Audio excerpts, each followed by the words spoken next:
मेरे साथ बहुत गलत हुआ है। मैं आपको पर्सनली वैसे मैं अपनी चीज़ें बता देता हूँ, है ना? लेकिन मेरे साथ यहाँ पे एक चोट क्या हो गई है कि यहाँ पे आपको ऑलरेडी पता होगा, डेफ़िनेटली मुझे लगता है ओडीओपी से आएगा, 1 जुलाई के उत्पाद से क्वेश्चन पूछ सकता है। आपके साथ शेयर करूँगा जो कि आपको ज़्यादा ध्यान देने की ज़रूरत है, ठीक है? नंबर ऑफ क्वेश्चन यूँ कहो कि थोड़ा-सा ज़्यादा आते हैं, ठीक है? जय हिंद, वंदे मातरम। तो कैसे हो आप लोग? यहाँ पे एक इन्फॉर्मेशन निकल के आ रही है, आपका फूड सेफ्टी ऑफिसर यानी खाद्य सुरक्षा अधिकारी से रिलेटेड। थोड़ा-सा लेट हो गया हूँ। जो एमपीपीएससी है आपको ऑलरेडी पता था कि भई इसका जो है एग्ज़ाम पैटर्न देन सिलेबस नहीं आया था। ठीक है? तो इन्होंने ऑफिशियली आपका एग्ज़ाम पैटर्न और सिलेबस जो है रिलीज़ कर दिया है। ऑलरेडी आपको ये चीज़ें बहुत अच्छे से पता होगी कि फॉर्म भरने की जो लास्ट डेट है वो 27/4/2024 है, जो कि 28/3/2025 से फॉर्म भरना स्टार्ट होंगे। मेरे साथ बहुत गलत हुआ है। मैं आपको पर्सनली वैसे मैं अपनी चीज़ें बता देता हूँ, है ना? तो मैं पर्सनली आपको एक प्रॉब्लम अपनी शेयर करना चाह रहा हूँ। मेरे साथ क्या प्रॉब्लम हुई है, मैं भी इसकी लगभग 1.5 साल से तैयारी कर रहा था और मैंने लगभग MP GK, history, geography, MPPSC के प्रीलिम्स के चक्कर में उसको भी लगभग 3-4 महीने पढ़ा हुआ है। लेकिन मेरे साथ यहाँ पे एक चोट क्या हो गई है कि यहाँ पे आपको ऑलरेडी पता होगा कि जो डिग्री है, ऑलरेडी मेरी बीएससी हॉर्टिकल्चर है। तो यहाँ पे इन्होंने क्या मेंशन कर दिया है जो कि एक चीज़ यहाँ पे लिखने के कारण मतलब मेरा जो है प्रॉपरली जितनी मैंने तैयारी की हुई थी वो पूरा बर्बाद हो गया है। इन्होंने इसमें बोला हुआ था कि जिसकी डिग्री आपका जो है एग्ज़ाम की जो डेट है 27 अप्रैल, इस तारीख तक जिसकी डिग्री कंप्लीट हो जाएगी वो ही यहाँ पे फूड सेफ्टी ऑफिसर के लिए एलिजिबल रहेगा। अब भाई मेरी डिग्री इस डेट को कंप्लीट नहीं हो रही है ना? तो मेरे को मतलब ये कहो कि बहुत सैडनेस है इसको लेकर, बट जो भी है ठीक है। आप लोग को ऑलरेडी पता है कि सैलरी को लेकर भी यहाँ पे डाउट था, तो ये 3600 2000 से 1 लाख जो आपकी 14800 तक यहाँ पे सैलरी है ना? तो ये देख लो। मेरे लिए तो यार बहुत ही सैड बात है, मतलब मैं बताऊं क्योंकि मैं बहुत इसके लिए प्रिपरेशन कर रहा था। मैंने सीएफएसओ के लिए जो आपका सेंट्रल फूड सेफ्टी ऑफिसर है, बहुत ज्यादा प्रिपरेशन की हुई थी। और एमपीपीएससी में ऐसे टाइम पर जॉब आई है कि मेरी जस्ट डिग्री कंप्लीट होने वाली है। तो मेरे को बहुत ही इस चीज को लेकर बहुत सैड हूँ, बट फिर भी एग्जाम पैटर्न और ये सारी चीजें आ चुकी है।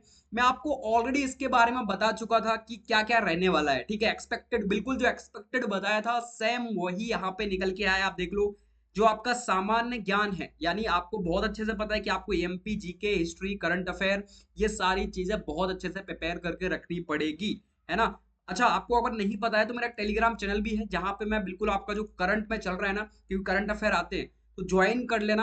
आपका एक क्वेश्चन यहाँ से डेफिनेटली मुझे लगता है ओडीओपी से आएगा, 1 जुलाई के उत्पाद से क्वेश्चन पूछ सकता है, ठीक है? तो ये सारी चीजों को कंप्लीट करके रखना। मैं वहाँ पे बिल्कुल जो है अपडेट्स डालता रहता हूँ, तो लिंक इसके डिस्क्रिप्शन में है, तो ज्वाइन कर लेना। नहीं किया है तो बाकी चैनल को सब्सक्राइब तो कर ही लिया होगा, मुझे ना विश्वास है आप पे। देखो 50 क्वेश्चन है, 150 नंबर के ये रहने वाले हैं। देन आपका सेट बी का जो पेपर है उसमें टोटली आपका फूड आने वाला है, और आपको पता है सिलेक्शन होना और नहीं होना यहाँ पे जो है मैटर आपका डिसाइड होने वाला है, ठीक है? तो 100 क्वेश्चन यहाँ पे आने वाले जो कि 300 नंबर के रहेंगे। देन आप देख सकते हो आपका इंटरव्यू 50 नंबर का रहता है, ठीक है? इसके बारे में आपको बताऊंगा इंटरव्यू से रिलेटेड। इसका आपको परेशान नहीं होना है, ठीक है? सबसे ज्यादा ध्यान आपको प्रिपरेशन पता है कहाँ पे करनी है? सबसे ज्यादा प्रिपरेशन करनी है आपको इस सेट में। आप जितना स्कोर अपने पर्टिकुलर जो है टॉपिक जो आपका खाद्य का है इसमें जितनी मेहनत कर कर सको, करो मेरे भाई। क्योंकि जितने नंबर आप यहाँ पे खींचोगे आपके लिए उतना ज्यादा एडवांटेज है, समझ रहे हो? तो ये टोटल 500 नंबर का होने वाला है, 3 घंटे का आपका पेपर है। ये सारी चीजें आपको बहुत अच्छे से पता होगी। नेगेटिव माइनस मार्किंग भी आपकी रहने वाली है, वो सारी चीजें आपको पता है, ठीक है? आप देख लो यहाँ पे इन्होंने सब सारी जानकारी मेंशन कर दी है कि जो खंड आ है इसमें आपके वस्तुनिष्ठ जो है प्रश्न होने वाले हैं। देन आप यहाँ पे देखोगे खंड आ का पूरा डिटेल में इन्होंने डिस्क्राइब किया हुआ है, प्रॉपरली एक बार चेकआउट करके देख लो, ठीक है?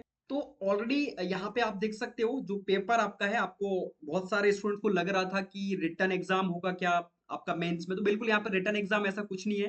टोटल आपके ऑब्जेक्टिव रहने वाला। सबसे बड़ा एडवांटेज है अपने पास कि आपको यहाँ पे ऑब्जेक्टिव पूरा पेपर आने वाला है, अपने को कुछ भी यहाँ पे ऐसा नहीं करने की जरूरत है, ठीक है? तो ये एडवांटेज है। बाकी देखो आप एससी, एसटी, ओबीसी और ईडब्ल्यूएस और जो पीएच कैटेगरी के स्टूडेंट्स हैं उनको 10-10% का जो है छूट, 10-10% अंकों की जो यहाँ पे छूट देखने को मिलेगी।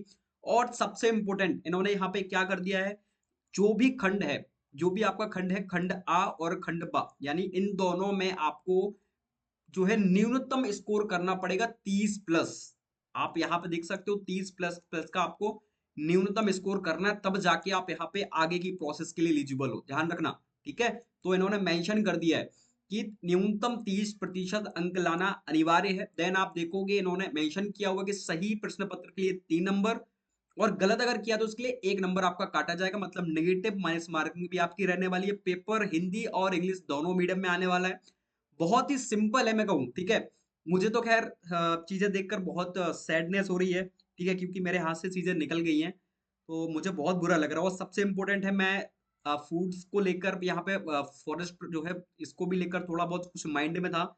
तो इस साल आपका एमपीपीएससी ने फॉरेस्ट की वैकेंसी एक भी नहीं निकाली है, ठीक है। तो बहुत ही जो है एक सैडनेस, मतलब मैं कहूँ कि अब ठीक है जो भी है, अब नहीं थी किस्मत में तो नहीं मिलने वाली है, ठीक है, बट मेहनत बहुत की थी मैंने।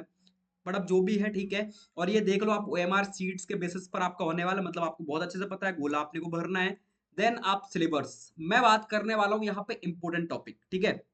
देखो मैंने जहां तक पढ़ा है और चीजें समझी हैं और पेपर बहुत सारे देखे हैं, तो मुझे जहां तक ऐसा लगता है कि कुछ टॉपिक आपके साथ शेयर करूंगा जो कि आपको ज्यादा ध्यान देने की जरूरत है, ठीक है। नंबर ऑफ क्वेश्चन यूं कहो कि थोड़ा सा ज्यादा आते हैं, ठीक है। तो मैं आपको बता दूं सबसे इंपॉर्टेंट क्या रहने वाला है मेरे हिसाब से। पहले मैं सेक्शन ए की बात कर लेता हूँ, जहां तक मुझे एक्सपीरियंस है, जहां तक मैं चीजें आपको बता पा रहा हूँ, ठीक है। बट आपके साथ शेयर करूंगा खासतौर से फूड को लेकर। और मैंने यहाँ पे जो सेक्शन ए है ये भी पढ़ा हुआ है आपका एमपीपीएससी के प्रीलिम्स के चक्कर में, तो वो भी मुझे चीजें यहाँ पे पता है। जैसे सबसे इंपॉर्टेंट यहाँ पे क्या रहने वाला है, एक तो आपका आधुनिक इतिहास हो गया, ठीक है। देन यहाँ पे स्वतंत्रता आंदोलन हो गए। इसके बाद सबसे इंपॉर्टेंट है मध्य प्रदेश की जनजातियां इतिहास, ठीक है, ये भी बहुत इंपॉर्टेंट है। देन इसके साथ साथ आप थोड़ा बहुत यहाँ पे जो है आपका जो प्राग ऐतिहासिक काल है और आद, ये भी इंपॉर्टेंट है, इनको देख लेना। देन हम बात करने वाले मध्य प्रदेश का भूगोल, वेरी वेरी इंपॉर्टेंट। तो इसको तो आपको प्रॉपर देखना है, जिसमें सबसे ज्यादा इंपॉर्टेंट है आपका जलवायु, क्लाइमेट, ठीक है। क्लाइमेट बहुत इंपॉर्टेंट, नदियां पर्वत, यहाँ पे आपको डेफिनेटली मैं 100% श्योर हूँ, 100% कि आपको जो यहाँ पे दिख रहा है ना नदियां पर्वत, इनमें से क्वेश्चन देखने को जरूर मिलेगा, नदियां पर्वत वन और वनोपज या मिट्टी, ठीक है। तो ये वेरी वेरी इंपॉर्टेंट है। और सिंचाई की परियोजनाएं बहुत महत्वपूर्ण, यहाँ पे आपकी जो रिसोर्सेस जैसे गैर पारंपरिक ऊर्जा स्रोत, ये चीजें भी बहुत इंपॉर्टेंट है। तो इसको भी आपको एक बार देखना है, ठीक है। ये सारी चीजें इतनी इंपॉर्टेंट है, मैंने आपको बताई है, बहुत ज्यादा इंपॉर्टेंट है। देन आप देखोगे मध्य प्रदेश की राजनीतिक अर्थव्यवस्था, तो बहुत बेसिक क्वेश्चन आते हैं, बहुत बेसिक क्वेश्चन, राष्ट्रपति वगैरह आर्टिकल से इनसे क्वेश्चन पूछ लेता है। बहुत बेसिक सी चीजें, जैसे पंचायती राज कब लागू हुआ था, इनसे रिलेटेड क्वेश्चन आते हैं। आप प्रीवियस क्वेश्चन पेपर लगाओगे तो आपको समझ में आ जाएगा पूरा, ठीक है। और आप देखोगे यहाँ पे आयोग से क्वेश्चन आते हैं, तो बहुत इंपॉर्टेंट है। पर्यावरण संरक्षण अधिनियम आपको प्रॉपर पूरा पढ़ के जाना है, पंचायत का पढ़ के जाना है, ठीक है। तो ये सारी चीजें आपको बहुत अच्छे से पढ़ के जाना है, यहाँ से क्वेश्चन आते हैं। देन मैं बात करूं मध्य प्रदेश के इकोनॉमिक्स, तो बिल्कुल यहाँ पे अवलोकन रहने वाला है, ठीक है। ये सारे क्वेश्चन यहाँ से आते हैं। तो मैं आपको इंपॉर्टेंट इंपॉर्टेंट चीज बता रहा हूँ। जनजाति वन ऑफ द, मतलब वेरी वेरी इंपॉर्टेंट है जनजाति, यहाँ से क्वेश्चन आते हैं। विरासत, लोक संस्कृति, लोक साहित्य, डेफिनेटली आपको 101% क्वेश्चन देखने को मिलेगा यहाँ से जनजातियों से। आप लिख के ले लो मेरे से, और आप बोलोगे कि बिल्कुल सर भैया क्वेश्चन यहाँ पे आए हुए थे, तो ये बहुत इंपॉर्टेंट है। वो चीजें सबसे पहले करना जो कि आपको 100% श्योर हो आप जिन चीजों में कि ये आ सकती है और बिल्कुल यहाँ पे आने के इनके चांसेस हैं, ठीक है। ट्राइब्स अपने को देखनी है, करंट अफेयर आपको देखते हुए चलना है। मैं ऑलरेडी आपको बता चुका हूँ करंट अफेयर के लिए सबसे बेस्ट जो चैनल है वो है नेक्स्ट एग्जाम। डेली का डेली आपको करंट अफेयर देखते जाना है, वो प्रॉपर आपको डिफाइन करते हैं, बताते हुए चलते हैं। बहुत सारे टेलीग्राम चैनल है, उनसे आप इन चीजों को देख सकते हो, ठीक है। परेशान होने की जरूरत नहीं है। अब आते हैं हम सिलेक्शन की साइड, जहां पे आपका फूड आ जाता है। आपको बहुत अच्छे से पता है फूड ये सिलेक्शन के लिए बहुत मैटर करता है। तो देखो, एक तो आपका फूड एंड न्यूट्रिशन बहुत इंपॉर्टेंट है, ठीक है। इसके साथ साथ फूड माइक्रोबायोलॉजी, देखो मैं एज अ ऐसा मतलब जो मैंने प्रीवियस क्वेश्चन पेपर देखे हुए हैं, मतलब यूं बहुत सारे एग्जाम्स हुए हैं अलग अलग, जैसे टीपीएससी हो गया या आपके बहुत सारे वेरियस एग्जाम्स हुए हैं। तो उनके जो क्वेश्चंस मैंने जहां तक देखे हैं उन चीजों के बारे में मैं आपको बता रहा हूँ, टॉपिक ये चीजें ज्यादा इंपॉर्टेंट हो सकती है अपने लिए। जैसे कि मैं बता दूं, सबसे पहले यहाँ पे आपका नीचे आता है food law. Food law regulation, certification and development schemes, FSSAI से रिलेटेड वो चीजें आपको बिल्कुल यहाँ पे वेरी वेरी इंपॉर्टेंट है, बहुत ज्यादा इंपॉर्टेंट है। खासतौर से जो आपका फूड लॉ है, आपका उन्होंने प्रॉपर मेंशन किया हुआ national food law and international food law और स्टैंडर्ड, ठीक है। वो आपसे पूछता है, ये इससे क्वेश्चन आते हैं। एग मार्क हो गया, ठीक है, बहुत ज्यादा क्वेश्चन आते हैं भाई इनसे, मतलब देखने को मिल जाता है आपको कहीं ना कहीं क्वेश्चन, या तो फुल फॉर्म पूछ लेगा या उनके एस्टेब्लिश ईयर आपसे पूछ लेगा, वो चीजें कहीं ना कहीं पूछता है। और सब ये भी यहाँ पे इंपॉर्टेंट है, ये क्वेश्चन यहाँ से भी उठ के आ जाते हैं बेसिक बेसिक से, जैसे आईसीआर, सीएफटीआरआई बहुत इंपॉर्टेंट है, सीएफटीआरआई, ठीक है? आईसीएमआर, इसके जो आपके मानक है भाई, एक व्यक्ति को कितने ग्राम फल खाने चाहिए, कितना ग्राम फूड, कितनी शुगर कंज़्यूम करनी चाहिए, वो सारी चीज़ें। तो ये बहुत इम्पोर्टेंट हो जाता है यहाँ पे। देन आप देखोगे फूड प्रोसेसिंग एंड टेक्नोलॉजी, ये भी बहुत-बहुत इम्पोर्टेंट है, फूड प्रोसेसिंग, ठीक है? जिसमें आपकी ये सारी चीज़ें आपको बहुत अच्छे से पता है। माइक्रो जो है फ़िल्ट्रेशन हो गया, हाई प्रेशर प्रोसेसिंग हो गया। देन आप यहाँ पे जंक फूड से रिलेटेड क्वेश्चन्स आते थे, हाइजीन, ठीक है? तो ये बहुत इम्पोर्टेंट है। फूड एडिक्टिव, फूड एडल्ट्रेशन, बहुत क्वेश्चन्स आते हैं, बहुत-बहुत इम्पोर्टेंट है, मैं बार-बार बोल रहा हूँ। तो ये आपको देखना है।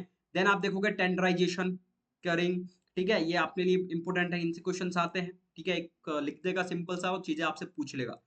और इसमें आपकी क्रीम, आइसक्रीम, बटर, चीज़, मिल्क, बहुत-बहुत इम्पोर्टेंट। आपसे फैट वगैरह या कुछ आइसक्रीम का बफर पूछ सकता है, कुछ भी चीज़ें आपसे पूछ सकता है। तो ये बहुत इम्पोर्टेंट अपने लिए होने वाला है, ठीक है? और यहाँ से क्वेश्चन्स आजकल आते हैं, यहाँ से मुझे ज़्यादा ऐसा नहीं लग रहा है कि यहाँ से ज़्यादा क्वेश्चन पूछेगा, ठीक है? थोड़ा बहुत क्वेश्चन्स आ सकते हैं इंटीग्रेटेड एग्रीकल्चर प्रोडक्शन टेक्नोलॉजी से, ठीक है? तो इसको भी आपको देखना तो पड़ेगा, है ना? मैं क्या बताऊँ, मेरे को ऐसा सिलेबस देख के ना अंदर से बहुत ही सैड, मतलब अंदर से मैं क्या बताऊँ यार। तो ऐसी चीज़ें देखकर मेरे को ऐसा लग रहा है कि पेपर क्या आएगा और हमारे मतलब मैं एलिजिबल ही नहीं हूँ। बड़ा मतलब क्या ही बताऊँ। अब ये सार पढ़ रखा है यार मैंने ये सब कुछ, बड़ा बड़ा दुःख होता है यार जब चीज़ें प्रॉपर डिग्री नहीं हो पाती है। और आप देख सकते हो कि मेरा गैफ रहा है, ठीक है? वो गैफ अब मेरे को बहुत यहाँ पे जो है सैडनेस आ रही है गैफ को लेकर कि काश मैंने वो अपना जो है यहाँ पे गैफ नहीं लिया होता एक एग्ज़ाम कंडक्ट करने के लिए। मैंने टाइम लिया है, वो मेरे को यहाँ पे परेशान कर रहा है, बट अब ठीक है। ये देन आप देखोगे यहाँ पे food safety control, quality control, hygiene and standard, वो आप यहाँ पे देख सकते हो, ठीक है? यहाँ से क्वेश्चंस आते हैं, ठीक है? देन आप नाबार्ड वगैरह से ज़्यादा क्वेश्चन नहीं पूछता नाबार्ड वगैरह से, बट हाँ, यहाँ से क्वेश्चंस आने वाले हैं। एमपीपीएससी है, खैर क्वेश्चन तो कहीं से भी रख सकता है, बट मैं आपको वो चीज़ें बता रहा हूँ जो कि इंपॉर्टेंट है। Then food preservation, packaging and storage, ये भी अपने लिए बहुत इंपॉर्टेंट है, ठीक है? तो वो चीज़ें अपने से पूछने वाला है।